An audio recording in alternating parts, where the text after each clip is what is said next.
자, 문재인 지지율이 7주 넘게 하락하고 있습니다. 정권을 의식하는 듯 보이는 리얼미터도 53%, 갤럽도 52%입니다. 아마 1, 2주 더 가면 얘들도 이제 40% 밑으로 떨어지겠지요. 자, 문 정권은 김정은이를 한국에 데려오기 전에는 지지율이 올라갈 일이 거의 없을 걸로 보입니다.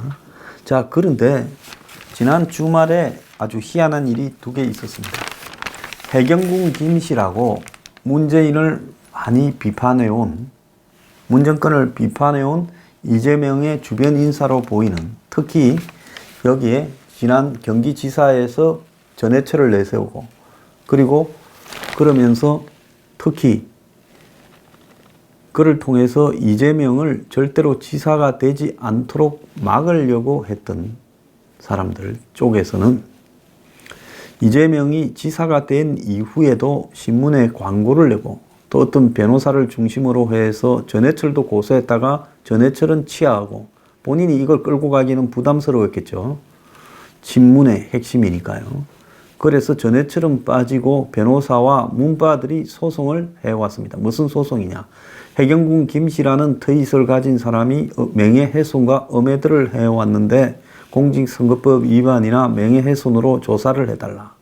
그런데 이런 의도가 문 정권과 깊숙하게 연관된 의도니까 경찰이 매우 적극적으로 수사를 해서 최근에 이재명이 경찰을 고소하려다가 이해찬 대표의 만류로 말렸다라는 보도까지 나왔습니다. 그런데 지난 주말에 경찰은 해경궁 김씨가 이재명 부인 김혜경이라고 확인을 했습니다. 그러면서 불구속 기소를 했어요. 그래서 지금 이재명을 출당시켜야 된다, 정치에서 은퇴하라고 압박이 친문 진영 문바들을 대상으로 매우 강하게 나오고 있습니다. 그것뿐만 아니에요.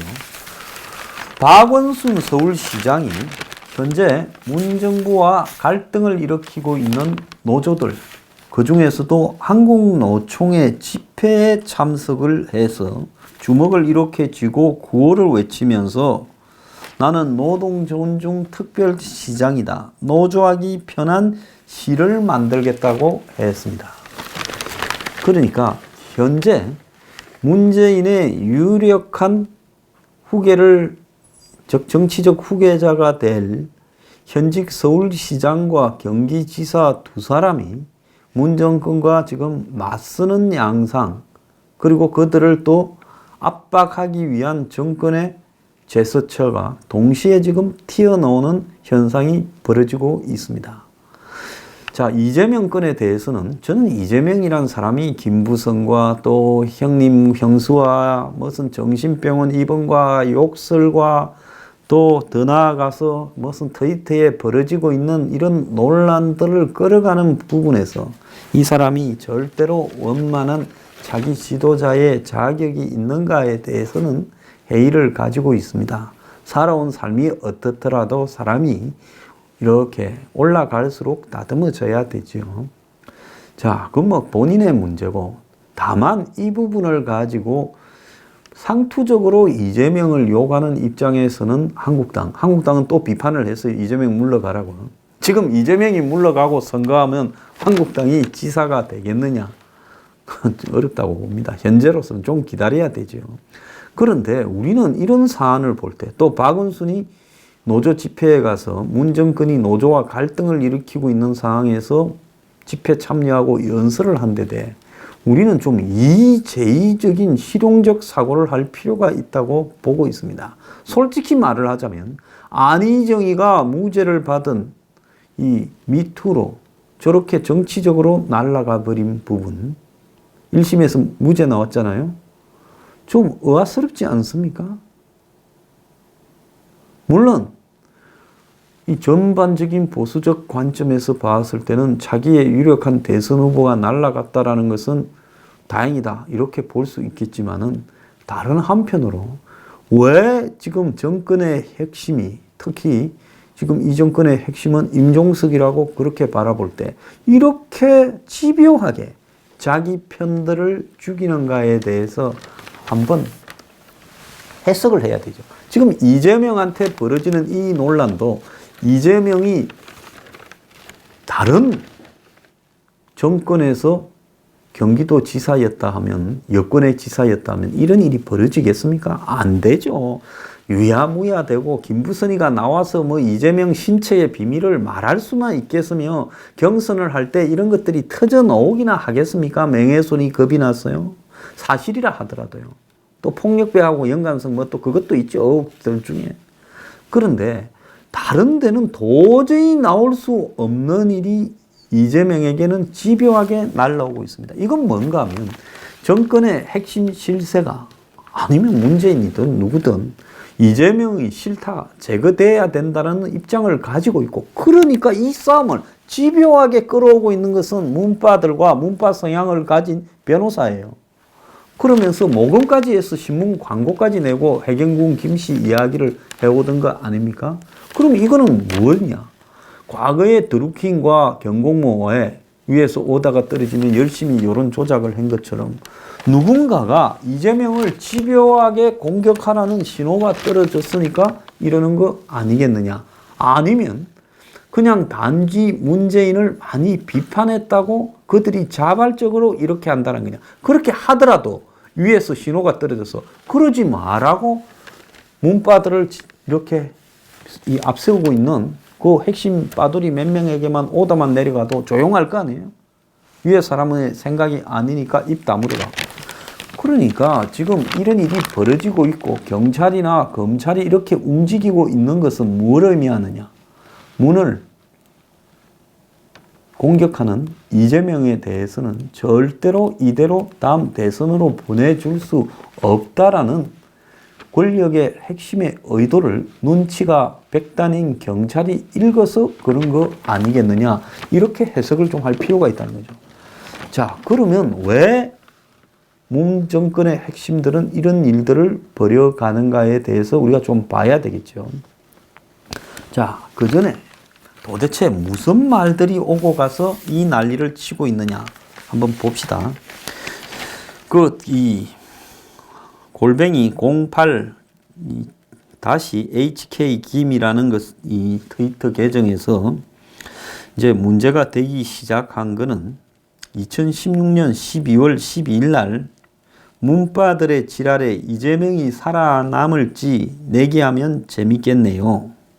이렇게 이제 글이 올라갔었습니다.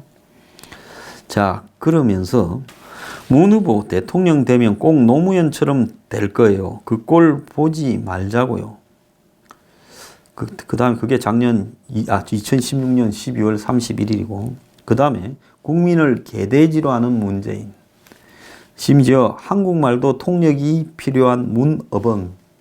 문 대통령은 이런 말이 있고 문어벙이라 했으니, 이거는 문어벙은 문을 죽도록 싫어하는 수구 꼴통이라고 저들이 이야기하는 보수 진영에나 나오는 이야기인데, 감히 이재명의 마누라 김혜경이 그 이야기를 했다니 이거는 용납할 수 없다라는 일종의 개심죄겠지요. 자, 이재명 시장은 민주당의 보물, 차기 대통령. 노무현 시체 뺏기지 않으려는 눈물 가상합니다. 전해철 때문에 경기 선거판이 아주 똥물이 되었다. 그 다음에 또 비판하는 다른 문파 네티즌한테 딸이 꼭 세월호에 탑승해서 똑같이 당하세요. 이런 이야기도 했습니다. 또 이런 말도 했습니다. 최순실이 정유라 2대 입학시킨 게 뭐 문제겠느냐. 문재인 아들은 아직 고용정보원 그만두셨겠지. 검수들은 좋겠네. 하면서 문준용에 대해서 비판하는, 한마디로 영린을 했습니다. 그리고 자한당과 손잡은 전해철은 어떻고요? 전해철 때문에 경기도 선거판이 아주 똥물이 되었는데 이래놓고 경선 떨어지면 태연하게 여의도로 갈 거면서 이렇게 말도 했습니다. 자, 같이 한국당과 같이 이제 이재명을 공격한다, 이런 표현이었겠죠. 그러면서 전해철이 해경궁 김씨라는 사람을 트위터를 선관위에 고발을 했고, 저에 대한 허위와 악의적 비방이 있었는데 고 노무현 전 대통령이나 문재인에 대해 훨씬 더 패륜적인 내용이 담긴 트위터였다. 오래 사용을 했기 때문에 계정 주인이나 삭제 경위를 선관위가 이렇게 확인할 수 있을 거다. 이렇게 말을 했습니다. 자, 해경궁 김씨라는 트위터는 지금 처음 시작된 게 2013년에 정의를 위하여라고 하면서 이렇게 개설이 됐대요. 자, 그래서 지금 이쪽 트위터가 이야기한 이 친노 친문 진영에 대한 비판이 굉장히 거셌지요. 근데 원래 이재명이 2007년에 처음에 이제 본인이 뭐 여러 선거 떨어지고 성남시장이 되기도 전에 이재명이 누구를 지지했느냐? 정동영을 2007년 민주당 선거에서 지지해서 정동영이 친노 후보 이해찬을 이기고 당선이 됐죠. 후보를요. 자, 그런데 해경궁 김씨라는 사람이 김혜경이라는 이재명 부인과 전화번호 앞자리와 끝자리가 똑같은 점, 거주지가 성남시인 점, 자녀가 아들 둘로 동일한 점, 사용 휴대전화가 아이폰으로 동일한 점, 이메일 주소 앞 두 글자와 첫 글자 자릿수가 일치한 점, 이메일 계정 닉네임이 김혜경인 점을 들어 동일 인물이라고 이렇게 주장해왔고, 경찰이 이번에 이제 조사 결과 전화기가 바뀐 시기라든지 여러 가지 사안이 일치를 한다고 보고 지금 김혜경임으로 결정을 내렸다고 하는 겁니다. 2007년에 친노 지지층이 감히 지금 정동영 편을 노골적으로 앞장서서 들고 있는 이재명에 대해서 아주 안 좋게 생각했고, 2017년 이제 대선 후보 경선에서 이재명이 수차례 정치적 입장과 태도를 바꾸었다고 문재인을 비판을 했습니다. 문재인이 과거 전두환 표창을 받은 부분에 대해서 사과하라고 요구를 했어요. 언제 문재인이 전두환 표창을 받았느냐? 본인이 자랑에 맞지 않는 공수특전단에 공수부대에 근무할 때 당시 공수부대 여단장이 전두환이라서 그 여단장 정두환으로부터 이 표창장을 받았다고 이렇게 발표를 해서 안희정이나 이재명 캠프에서 어떻게 전두환한테 상을 받냐, 사과해라, 이렇게 이야기를 했어요. 이러다 보니 이제 문재인에 대한 아픈 점을 이재명이 앞장서서 찔렀지요. 그러면서 이재명은 당시 이 문재인, 안희정에 이어 3등을 했는데 안희정하고는 표차가 거의 없었습니다. 굉장히 선전을 했지요. 자, 아무런 당내 기반도 별로 없는 일개 성남시장이, 그때만 해도 일개 시장이었잖아요. 작년에 4월 달에. 일개 시장이 안희정과 비슷한 3등을 했다. 그러면서 그때 삼성에 대해서 문재인과 삼성의 과거 노무현 정권 시절의 유착이 현재 문재인 캠프 안에서도 재현되고 있다라는 식으로 캠프에 삼성 출신이 많다, 삼성과의 관계를 밝혀라고 정면으로 공격을 했습니다. 이 비슷한 이야기는 이 박원순도 한 바가 있어요. 자, 그러면서 사위를 했던, 꼴찌를 했던 최성 전 고양시장이 나왔죠. 그런데 최성에 대해서 당시에 아무런 이재명처럼 독자성도 없으면서도 나와가지고 안희정과 이재명이 2대1로 문재인을 공격을 하는 걸 막아보려고 이제 4등으로 괜히 뻔한데 나온 거 아니냐, 이런 이야기가 있었습니다. 그래서 이 사람이 지난 지방선거에서 컷오프 되었는데 경기지사 경선에서 전해철과 마주치자 또 전해철하고 싸움이 붙었던 거죠. 경찰이 일단 김혜경을 해경궁 김씨가 맞다라고 주장을 하니까 그걸 보면 이재명의 부인이 만약에 맞다면 엄청나게 친노와 친문의 가시과 위선에 대해서 비판을 하고 문재인 아들 이 취업에 대해서도 비판을 하고 이 세월호 부분을 그냥 이렇게 내세우는 친노 친문 진영에 대해서도 비판을 한 이 문재인 아들이 정유라네라고까지 이야기를 했다라는 것은 이건 뭐 아마 지금 여권 내부에서는 나올 수 없는 비판을 한 거라고 보고 있습니다. 문재인이나 와이프나 생각이 없어요. 생각이. 이렇게까지 이야기를 했습니다.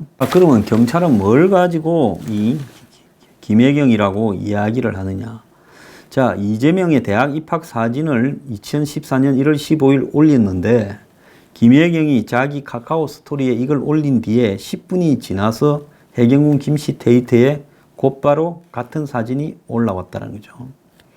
그 다음에 2013년 5.18에 한 5.18 희생자 유족이 이 영정 들고 있는 사진을 올렸는데 이게 거의 비슷한 시간에 해경군 김씨나 또 김혜경 트윗에 그대로 올라갔다는 거. 그 다음에 이 김혜경 트위터의 글이 2016년 7월 중순까지 안드로이드 기기에서 작성됐다가 아이폰에서 이렇게 바뀌어서, 그러니까 안드로이드 폰과 아이폰 운영체제가 다르니까 이렇게 바뀌었는데 이 시기에 김혜경과 해경군 김씨의 안드로이드 아이폰의 교체 부분이 똑같았다. 이런 이야기입니다. 이 지금 여권은 안희정 때 보면 안희정 미투가 터지자마자 당일날 안희정을 제거해버려서 출당시켜버렸어요. 근데 지금 이재명에 대해서는 그렇게까지는 지금 못하고 있습니다. 자, 앞으로 이재명의 운명이 어떻게 될 건가? 제가 봤을 때 이재명은 잡초와도 같이 살아가지고요. 호락호락 이렇게 물러나지 않을 거라 봅니다. 여기서 물러나고 탈당하거나 그만두면 자기 인생이 끝이지요. 아마 그래서 끝까지 붙을 거라고 보고 있어요. 그래서 아마 투쟁을 하면서 문 정권의 지지율이 떨어져서 자신을 공격하는 동력이 그 지시센터가 CP가 약화되도록 기다리고 있겠지요. 자, 이뿐만 아니라 박원순이 지난 토요일 달력 근로제 확대 반대하는 한국노총 여의도 집회에 참가해서요. 국회 앞에서 한 15,000명이 참가했는데 이 한국노총 위원장이 문재인 정부의 거꾸로 가는 노동정책을 바로 세우고 이 노동 탄압에 대해서 규탄한다 이랬는데 박원순이 무대에 올라가서 나는 노동 존중 특별시장이라 하면서 그동안 비정규직의 정규직화 그리고 노동시간 단축, 생활임금, 노동이사제 등을 실시했고 앞으로 더 나아가 노조를 만들고 활동하는 것이 편안한 시대를 만들겠다 하면서 핀란드는 노동조합 조직률이 70%가 넘는데 세계에서 가장 경쟁력이 있다 이렇게 말을 했습니다.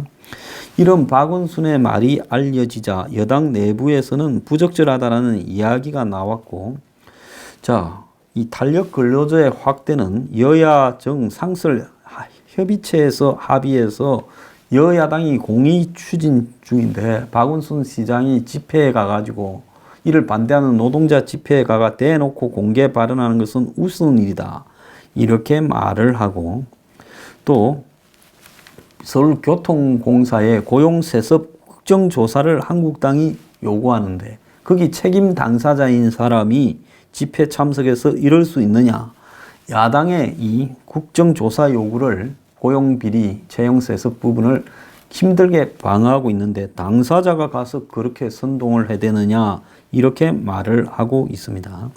지금 박원순이 지난번에 서울시와 관련해서 그린벨트를 풀어서 이 부동산을 개발하겠다 한 부분에 대해서도 반대를 했고 또 용산 여의도 개발 발표를 했다가 국토부 장관과 부딪히기도 했고 심지어 국토부의 표준 공시지가 문제에 대한 결정권을 시도에 넘겨달라고도 했고 이러면서 계속 지금 이 각을 세우는 형태로 나서서 가고 있습니다. 이건 뭘 의미하느냐. 이제 이재명과 박원순은 문재인 건과 이렇게 같이 가지 않겠다. 죽이려면 한번 죽여봐라. 뭐 이런 상황에서 우리를 죽이려고 하면 벌써 죽였겠지. 별 건수가 없으니까. 현재 이재명은 뭐 이 해경군 김씨 트윗 갖고 문재인과 맞서고 문바와 맞서는 것이 문바와 문 정권의 핵심에 대한 국민적 비판이 늘어나니까 나중에 야권에서 문재인과 맞선 사람으로 이렇게 기억되면 이것이 결국은 비문바에서 대선에 나가는 제3의 후보에서 자기가 유리할 거다라고 생각하고 있고 박원순도 기존의 노동자, 농민 같은 이런 세력들을 조직을 등에 업고 한국의 좌파 세력을 등에 업고 지금 좌파 세력과 문재인과 갈라서는 부분에서 문재인에 맞서는 것이 손해볼 거 없다. 이제는 내 길을 가겠다. 이런 부분들이 지금 포함된 거라고 볼 수 있습니다. 자, 앞으로 지금 문 정권의 핵심 차기 대선 후보들이 뭔가 맞서는 상황으로 가고 있고 이런 상황에서 그들을 두들겨 잡으려고 하고 지금 이 싸움이 여권 내부에 커다란 시한폭탄으로 작용을 할 것이다. 보수 진영에서는 이런 부분들을 적절하게 좀 생각을 하고 움직일 필요가 있다. 이런 생각이 듭니다.